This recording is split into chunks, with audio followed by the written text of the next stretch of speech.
Hola, buenas tardes. Hoy vamos a presentar un paper de la revista Radiology, que habla sobre parámetros prostáticos predictivos preoperatorios en la resonancia magnética para valorar la continencia urinaria post-prostatectomía radical. Fue un paper que presentaron el 18 de enero del presente año y en la parte inferior encontramos el DOI por si es de su interés.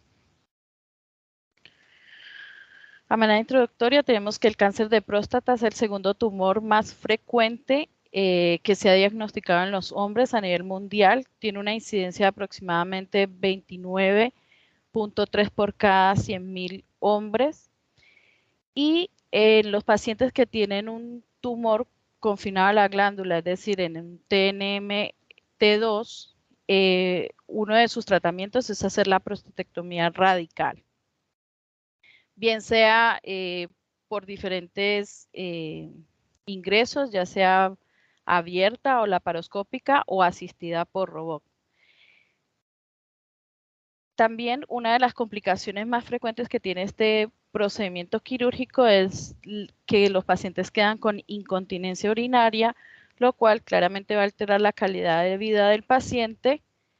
Y lo que se ha visto en estudios es que la tasa de incidencia que se produce en aquellos pacientes que les han hecho prostatectomía y se les revalora esto, se revalora si han tenido o no incontinencia urinaria 12 meses después, es de aproximadamente un 4 hasta un 31%, o otra literatura habla de un 8 a 21%.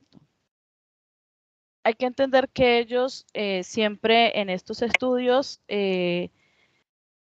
la incontinencia urinaria la evalúan según la necesidad de compresas que los pacientes usan en 24 horas y esto está determinado por la Sociedad Internacional de Continencia.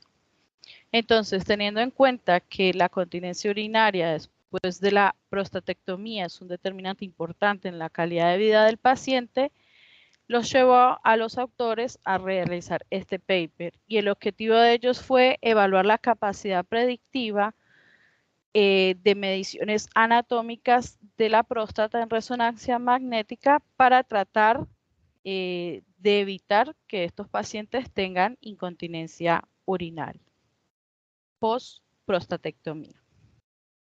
Dentro de los materiales y métodos fue un estudio retrospectivo que se realizó en la ciudad de Michigan.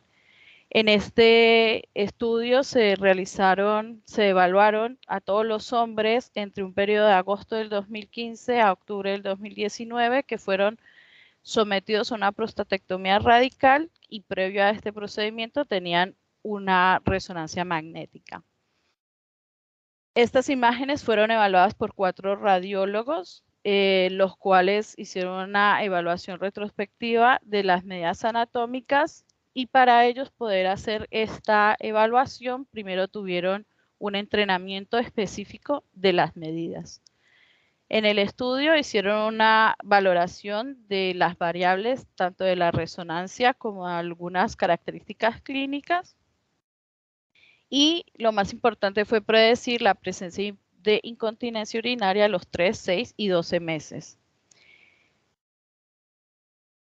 Ellos hablaban ahí que fue algo limitante en el estudio, ya que no en todos los pacientes pudieron hacer un seguimiento tan preciso en todos los meses. Para poder revisar las imágenes, lo hicieron en un resonador de 3 telas, en un Philips y en un Sain. No necesitaron bobina endorrectal y las secuencias que más utilizaron fueron las secuencias T2, la axial y la coronal y sagital. Bueno, esta imagen lo que ellos nos muestran es cómo hicieron la medición longitudinal de la uretra membranosa. La hicieron tanto en una imagen sagital como en una imagen coronal, pero para ellos hacer ya el análisis de los resultados, a lo que más le dieron importancia fue la imagen en el plano coronal. Y este diámetro era trazado desde el vértice de la próstata hasta la entrada de la uretra en el bulbo del pene, desde el vértice de la próstata hasta la entrada de la uretra al bulbo. Otras mediciones que tuvieron en cuenta fue la medida en un plano axial de la resonancia, mirar desde la uretra hasta donde estaba el elevador más interno, que en este caso sería la distancia que hay entre los dos puntos, y esto lo hacían a nivel del margen caudal del vértice prostático. Y la otra distancia que tuvieron en cuenta fue la distancia que había hacia el elevador externo, que es desde la flecha hasta la flecha.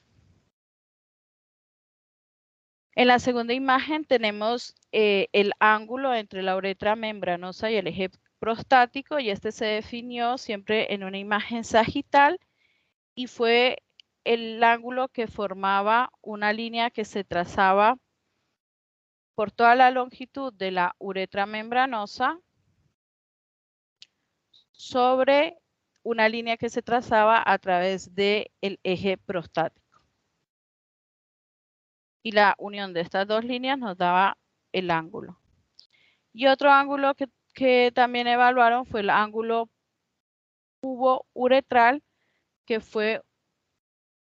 es el ángulo que se forma entre una línea que se traza desde el cuello anterior de la vejiga hasta el borde inferior de la sínfisis púbica, y otra línea que se traza sobre la sínfisis púbica desde la parte superior hasta el borde inferior paralela al hueso. El ángulo o la unión de estas dos líneas nos forma este ángulo.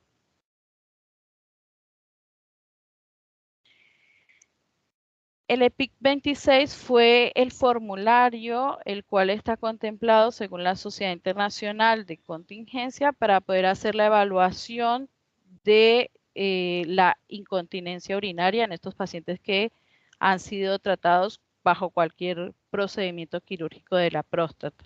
En este caso ellos lo usaron para hacer su evaluación. Dentro del análisis de las imágenes, lo que ellos más relevante encontraron fue la longitud de la uretra membranosa, donde ellos encontraron que los pacientes continentes generalmente tenían una longitud de la uretra mayor a los que tenían o padecían de incontinencia, siendo el valor en los continentes de 15,5 milímetros, más o menos 3,7, y en los incontinentes de 13,8, más o menos 3 milímetros. En cuanto a los otros diámetros, encontraron que los pacientes continentes tenían la distancia del elevador era mucho menor en comparación a los incontinentes. En cuanto a la distancia del elevador externo, era también menor en los continentes y mayor en los incontinentes. El ángulo también era mayor en los continentes y menor en los incontinentes. Igualmente con el ángulo pubo-uretral era menor en los continentes y mayor en los incontinentes, y el volumen prostático fue menor para aquellos pacientes que tenían continencia y los que no tenían, y los incontinentes era mucho mayor. Cuando ellos hicieron la comparación, todos estos ángulos y valores de distancia no tuvieron tanta significancia o importancia, pero sí la longitud de la uretra membranosa. Dentro de los resultados, ellos evaluaron 586 hombres. La promedio de estos era de 63 años. La población que se estudió estaba entre 56 y 70 años. Y como les había dicho, la longitud de la uretra membranosa fue el hallazgo más relevante que ellos encontraron, definiéndose que cuando esta estaba en las imágenes tenía un valor de 15 milímetros o por encima de estos pacientes tenían menos probabilidad de tener incontinencia urinaria después del procedimiento quirúrgico. Cuando hicieron la evaluación tanto antes como durante los periodos de tiempo, que en este caso fueron 3, 6 y 12 meses, ellos encontraron que al inicio del estudio encontraron que el 0,2% de los pacientes tenían ya tenían un proceso ya de incontinencia presente. A los 3 meses ellos encontraron que de todos los pacientes el 27% tenían un problema de incontinencia, el cual se fue mejorando con el paso de los meses, ya que a los 6 meses se evidenció solamente en un 14% y a los 12 meses en un 9%. Dentro de las limitaciones que ellos encontraron fue, como ya les había dicho, la disponibilidad de datos, que fue una población pequeña y que fue un estudio retrospectivo. Y dentro de la conclusión, lo más importante es que la longitud de la uretra membranosa medida en las imágenes de resonancia en un plano coronal en una estancia preoperatoria fue el predictor de incontinencia urinaria después de la prostatectomía.